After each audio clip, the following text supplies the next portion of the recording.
Every couple experiences ups and downs over the years. Life's roller coasters, if you will. But in our case, my husband Stephen and I had managed to sail through 40 years without any major turbulence. Or so I thought. Little did I know there was an unexpected stop waiting for us on this ride. Out of the blue, Stephen asked for a divorce. When he broke the news, he was holding a big bouquet of flowers. That day was his 65th birthday and his last day at work, having just retired. The bouquet, a gift from his colleagues, was a luxurious mix of calm colors, oranges, pale yellows, light blues, and whites. Seeing it, I couldn't help but think, wow, that looks expensive, like $200 to $300? Leave it to me to think about the cost at a moment like this. Stephen, grinning, handed me the bouquet and said, "Abigail, thanks for everything so far." I was a bit embarrassed. You see, Stephen had never given me flowers before. He's the kind of guy who thinks, why waste money on something you can't eat? His idea of celebrating something was usually eating something more extravagant than usual. When we were first dating and I asked what he wanted for his birthday, he said, all-you-can-eat steak. Moreover, he's not the type to give gifts just to make someone happy. I had never even received a birthday gift from him, let alone flowers. So, when he gave me that bouquet on his retirement day, it was certainly surprising. Though he didn't buy them and probably thought inside, I don't need these flowers, I was still touched. Stop being so formal. You've worked hard all these years, Stephen. Now, take it easy and do what you love, I said as I took the bouquet. That's when Stephen's expression changed, and he said, "Thanks for the housekeeping. We're done. I want a divorce." Stephen and I were high school classmates, and we started dating in our sophomore year. We broke up and got back together a few times, finally getting married on my 25th birthday. More than romantic feelings, we got married because we were like opposite-sex buddies who had fun together. We had 2 kids, but our parents were so eager to help with them that we never felt overwhelmed by parenting. Work, play, time with each other, time with separate groups of friends, we enjoyed it all. This, I guess, is why we avoided the usual marital issues. Except for that one time Stephen cheated on me in his 40s.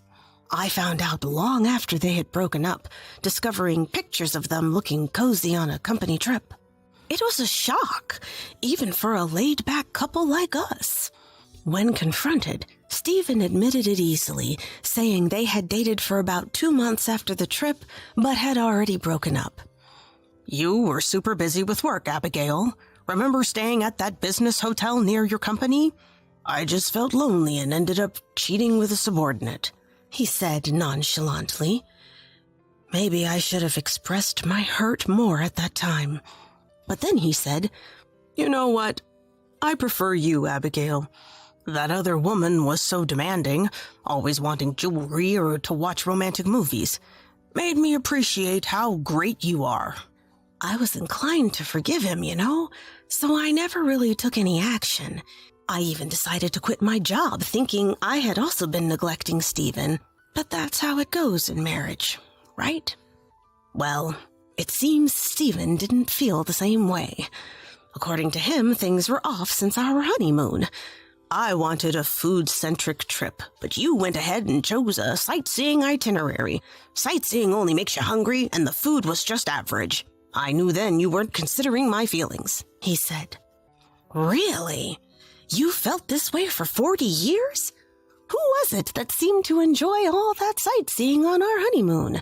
You were the one who signed us up for a late-night optional tour, leaving me alone at the hotel, jet-lagged. Jet lag is all in the mind. If you were really looking forward to the honeymoon, you could have slept on the plane, he retorted. That's just ridiculous. Stephen's always been selfish, but I never realized how bad it was. Look, I'll give you a month to pack up and leave, he said before heading to his room. and there I was setting up a special dinner table with a high-end steak and wine and cake from a famous pastry chef. I couldn't hold back the tears anymore. The next day, I confronted Stephen to ask why he was considering divorce. Then Stephen said, "I needed you when I was working, but now that I'm retired, a housekeeper can easily replace you," he replied, cold as ice. Well, since then, he's barely interacted with me. He doesn't eat the meals I prepare or put out his laundry. When I ask him how he's managing, he said he's dining out and using laundromats. "Even if you leave, I can manage on my own," he claimed. So that's it. I was nothing more than a stand-in housekeeper while he was working. I decided to consult our children about it. We have a 39-year-old son and a 37-year-old daughter, both married and living nearby. Since they were both married and lived in neighboring cities, I called them to a coffee shop and told them I was planning to divorce Stephen. When I told them, my son Kevin immediately said, "Well, it's about time, isn't it? But when did you find out?" Find out what? I could see the shock on Kevin's face mirroring my own. "What, you didn't know? Dad's cheating with a younger woman."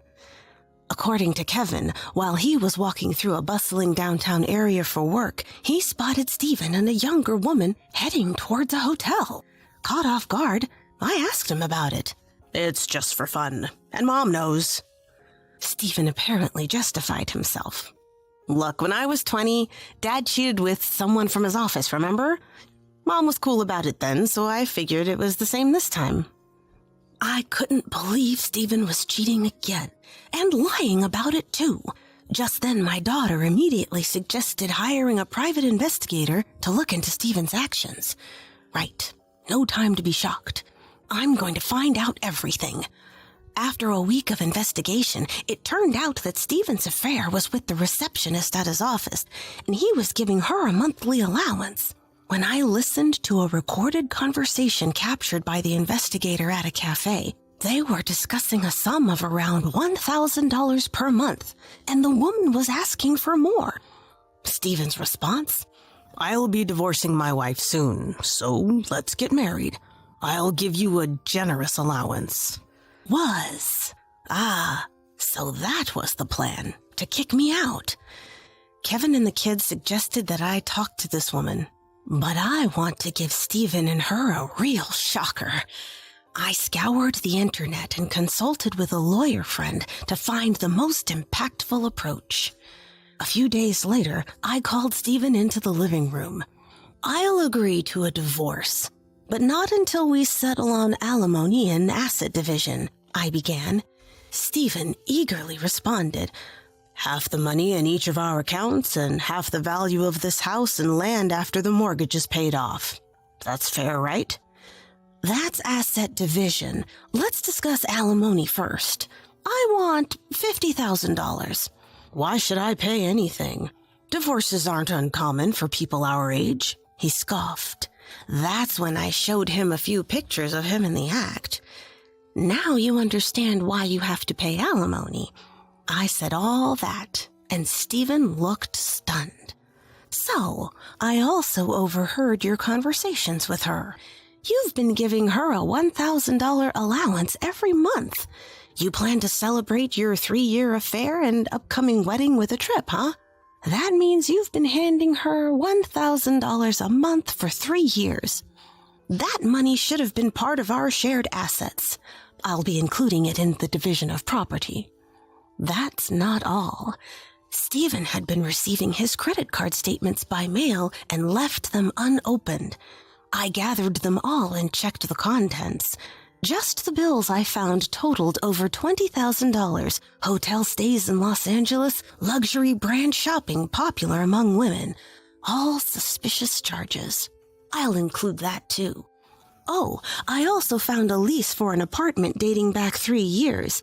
You're the one renting it, but my investigator found out your mistress is the one living there. That rent will also be included in our shared assets. At this point, Stephen went pale. Of course he would. We're talking about nearly $100,000 here. I later found out that Stephen only had about $50,000 in his account at the time. He thought he'd just have to pay me $25,000, but he's actually looking at a $150,000 total, meaning he owes me about $75,000. "How much do you have in your account? I'm entitled to half of that," Stephen blurted out in desperation. I showed him my balance. About $70,000, so Stephen's share is $35,000. That means he'd still have to pay me $40,000. When I mentioned the house and land are also part of the assets, he freaked out. "The house and land are under my name. They aren't shared property," he shouted. "Too bad. The law says otherwise." Just to add one more thing, all the house repairs came out of my account. We've had to repair the house several times since we bought it used, remember? That adds up to around $50,000, so you owe me half of that too. Even if we sell the house and split the proceeds, Stephen shouldn't go into the negative. But thinking he would get all the money, he was really down. I couldn't help but laugh. "Tough luck. Here's the divorce paperwork." I handed Stephen the divorce papers and saw a faint smile on his face, which I ignored. "Will you fill it out now? I'm planning to submit it shortly." After I urged him, Stephen signed the papers on the spot. I immediately took them to the courthouse. I came back 30 minutes later to find Stephen sitting smugly on the sofa, thinking it was all settled. That's when I dropped one last bomb on him. "About your retirement fund." Stephen looked smug. "Too bad. I won't receive it for another 3 or 4 months. We'll be divorced by then, so it's not part of our shared assets." Just as I thought he'd say. I feigned surprise. "What? That's terrible. How much are you getting?" when I asked. $120,000. Pretty awesome, right?" He looked proud. "Well, that's average for a small business, so I'll get $60,000 of that then." "Huh? Didn't I just say the money actually comes in after the divorce?" "Yeah, sorry to burst your bubble, but even after divorce, your severance pay is subject to property division." I looked it up online. There was a court case that decided retirement funds are up for grabs if a couple divorced within 5 years before retirement. So, unless you sell this house and land, you're going in the hole. And even if you do sell, I doubt it'll be enough to keep your affair partner satisfied for life. At this point, Stephen was speechless, his eyes widened and his mouth trembling. Poor guy. For reference, our house is valued at about $300,000. If we sell, we each stand to make around $150,000. However, Stephen's affair partner insisted on not selling, so begrudgingly I had to pay out $150,000. Add that to the $50,000 for the divorce settlement, Stephen ended up in debt for $200,000. His affair partner, who's still in her 30s, latched onto a senior like Stephen for that house. Even though it's old, it's a conveniently located single-family home in the city. Soon after remarrying Stephen, she moved her parents into that house with all of their belongings, no questions asked. So, instead of a leisurely life funded by his pension and property split, he has to support his young new wife and her parents and also pay off debt. In the end, it seems he had no choice but to get a new job. Looks like he's forced to look for another job even after 65. His expected annual income? Maybe around $30,000. And since I claimed a $20,000 compensation in the divorce from that woman, their marriage is a mess now. I guess it's only a matter of time before she takes over the house. Speaking of which, the rental apartment Stephen contracted for her is another headache. Since he wasn't the one living there, it's a breach of contract. I tipped off the management, so now he also has to pay a fine. Just can't help but feel sorry for him. As for me, I've rented an apartment near my daughter's house and work a part-time job 3 days a week at a supermarket that hired me at 65. My granddaughter just started middle school and is going through her rebellious phase, but she feels bad for her divorced grandma and often comes to visit. I may have lost a husband, but I've gained more joyful times with my granddaughter. Right now, I'm pretty happy.